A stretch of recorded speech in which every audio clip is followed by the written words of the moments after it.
Pas, ils sont côte à côte. Et du coup, c'est Dirk Miller qui va un petit peu large à son tour. Incroyable fin de course que dans cette catégorie GT. Vraiment très belle victoire, une bataille à 2 qui est devenue une bataille à 3. Et c'est Bomarito qui en un tour a réussi à faire ce que Dirk Miller n'a pas réussi à faire lors de ses 20 dernières minutes. C'est-à-dire il a réussi à gagner une position. Et maintenant, Antonio Garcia, eh bien, il vole, il file vers une victoire qui lui tend les mains. Bien entendu, il lui reste encore pratiquement la moitié du tour à accomplir avant de pouvoir aller chercher une deuxième victoire consécutive pour les Corvettes. Bien entendu, n'oublions pas notre leader Klaus Graf qui lui va bien entendu remporter une victoire sans aucune difficulté, bien entendu.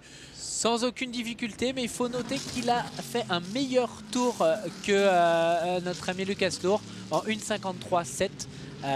Près d'une demi-seconde plus rapide que Lucas Lohr, ce qui est quand même très impressionnant. Ouais, il n'a pas faibli, il est en tête, il a de l'avance, mais il continue à l'en mettre et il se fait plaisir. Allez, Franck, regarde, les écarts là semblent s'être vraiment, on va dire, pas creusés, mais du moins chacun accepte sa position.